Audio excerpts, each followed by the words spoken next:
3 ways spammers can tell if you've opened one of their emails. Hi everyone, Leo Notenboom here for askleo.com.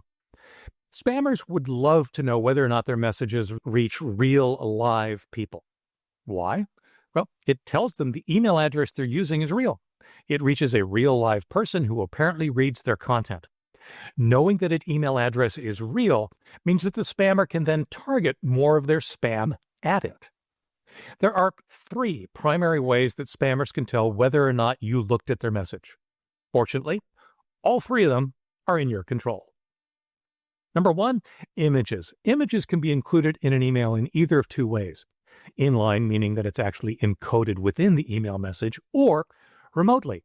In the latter case, what gets included in the email is the equivalent of a link.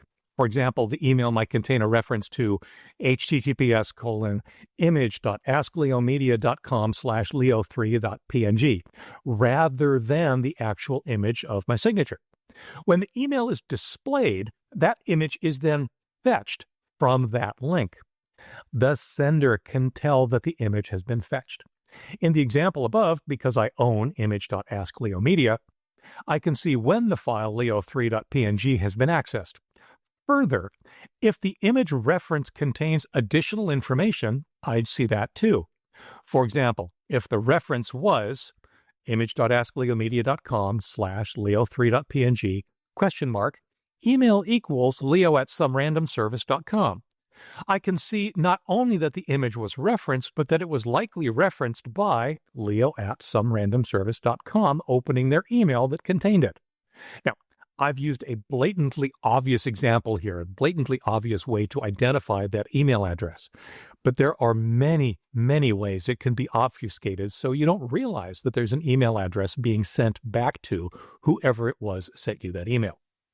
Spammers use this technique. If you display images in spam, it's very possible you have just signaled to the spammer that your email address reaches a real person. As a result, expect more spam. This is why most email programs default to not showing images in email messages. They're preventing spammers from getting this information. Number 2, links. Most spam tries to get you to click a link.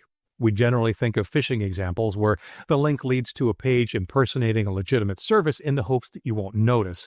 Try to sign in, and in doing so, hand over your login credentials to the spammer. But clicking any link in spam can be dangerous. At a minimum, the spammer can notice that it was clicked by having it go to a destination they control. Much like images above, links can be encoded to include the email address at which you received the spam.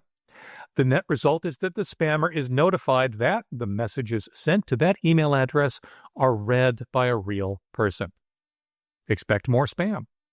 This is why you will frequently hear the advice, never click links in spam, even those that say unsubscribe. Number 3, replies. Replies seem like the most obvious. If you reply to spam, you're essentially telling the spammer, I read your email, and by the way, here's my email address in the from field of this reply. Obvious? Well, yeah. And yet I see people doing this all the time. They reply to spammers telling them to stop, or they set up some kind of auto reply in the hopes that they'll flood the spammer with replies. None of that is effective, of course. All you've done is confirm that your email address is real and that you read the email that's been sent to it. Expect more spam. And yes, this is why, again, you'll frequently hear the advice, never reply to spam. So, bottom line here is very simple. The key to each of these techniques is that they're in control. Don't display images in an email message unless you're certain of the message's source. Don't click links in spam or other suspicious email. And don't reply to spam or other suspicious email. This won't stop spam, but it will avoid increasing the amount of spam you get. For updates for links related to this topic and more, visit askleo.com/189165. I'm Leo Notenboom, and this is askleo.com.